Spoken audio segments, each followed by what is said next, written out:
We are Group 5, and our topic of this essay is about gentrification. And our title is Study and Comparison of Gentrification in China and Italy. We take Shanghai and Milan as the case study. Next page. And firstly is the theoretical framework. The gentrification in Western countries since the 1960s is a process by which the capital reshapes urban and social spaces for middle-class groups. It is an inevitable stage in the urban development process. Commonly, the gentrification has two types: the residential gentrification and the commercial gentrification. And they are two sides of the gentrification process that are mutually cause and affect each other. The residential changes landscape and class replacement in the process of gentrification, and the commercial upgrading provides necessary services, commodities, and a drive force for the gentrification of residents. In the Western countries, the background of gentrification is the suburbanization. The urban center gradually declined, and result in the greatly weakened services of the urban central area. Next page. There are five driving mechanisms of gentrification. The growth of employment opportunities in the city center attracts many people to move in. Then the tightening of the housing market. The change in the family structure lead a new requirement of comfortable urban life. And also the urban commuting time is longer than before. The last one is the changes of government policies about tax and housing norm. Usually, gentrification would change the social demographic structure, and because of a large number of higher income people moved into the center area, the housing market would also be changed. Moreover, the land use special functions, environment and landscape quality would be improved. Next page. The second part is our case study. In China, the gentrification started during 1978 to 1988. During this time, China's economic liberalization reform began and urbanization developed rapidly. Part of people become rich and require a higher level quality of life. Then the next 2 decades are the formation period of gentrification. Since 2008, China's economy has attained a new stage.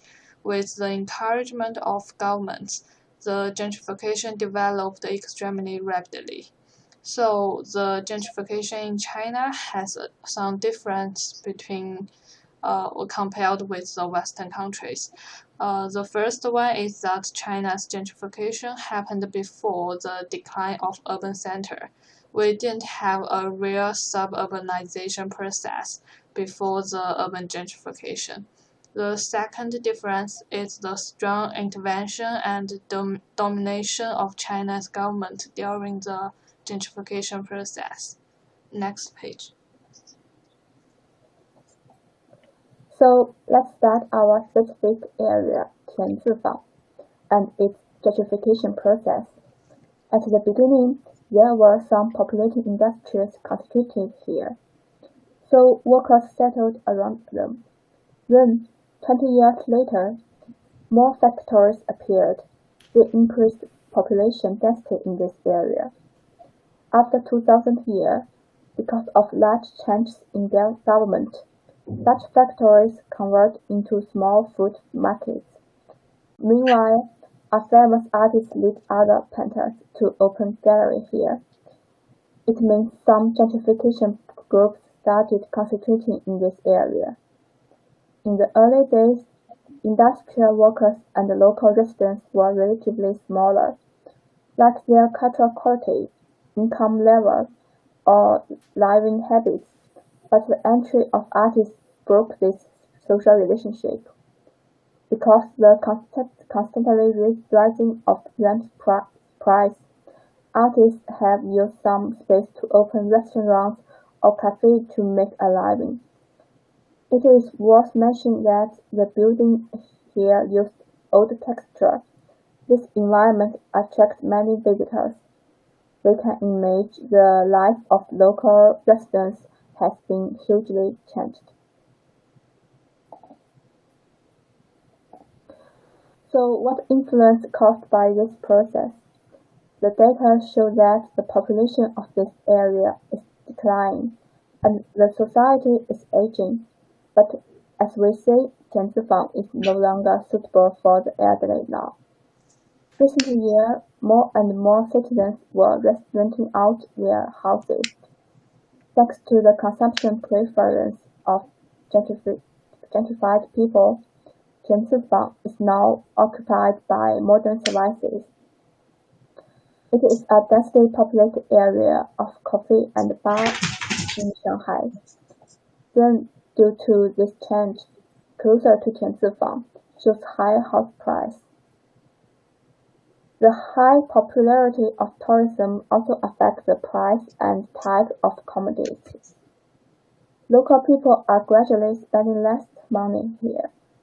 The target group of sellers has changed, and it is many young people and foreign tourists.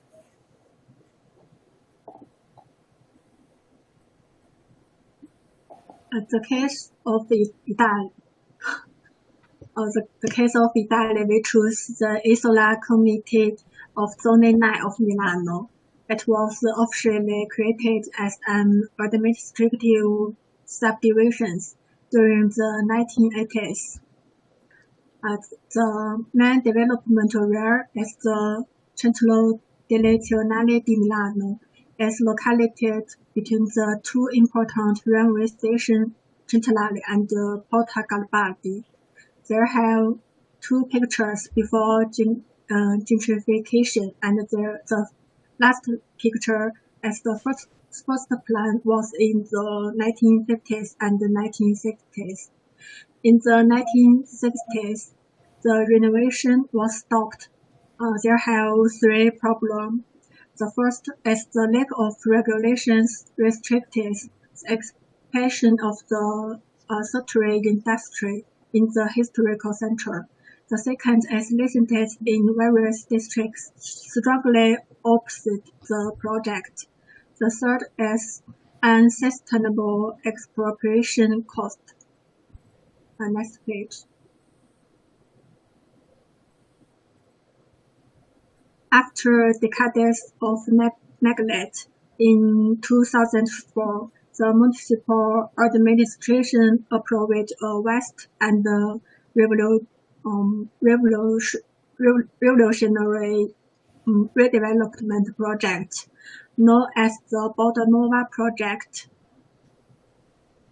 The Border Nova Project is a vast urban and architectural regeneration intervention within the Centro Direzionale di Milano. It also promoted the development of urban generation, with the most successful case of urban gentrification in Milan. The project was accompanied by various forms of the resistance on the part of local communities, which offset the actions of artistic activism and solidarity to what was perceived as a model of unsustainable urban development. These important architecture are accompanied by circle paths, pedestrian walkers, and large private public spaces. The next page. Okay, about the methodology, in our vision, the research data and the materials involved in the case study are mainly derived from the following three methods: field trips, media resources, and online interviews. Among them, regarding the part of the Chinese case, the first method is field services, mainly for the gentrified group, that's the middle and high income residents who have moved in the Tianzifang area, mainly using questionnaire surveys, interviews, and participating observations. In the second method, we try to collect information from the internet and collect it from news, public comments, and national statistics, and analyze the historical changes of the region and the social structure of the region in various stages. Regarding the case of Milan, it's assumed that online interviews with local residents and Milan citizens are used to collect some changes in the process of gentrification in the area and the attitudes of the locals in Milan towards such changes. In addition, we searched a lot of information on the internet, including the geographical location of the area, historical changes, demographic structure, and the case of gentrification. Finally, we obtained some media interview records with local residents from news, some travel magazines and software, and then analyze the huge impact of gentrification on the local area. And this is our reference. That's all of our presentation. Thank you.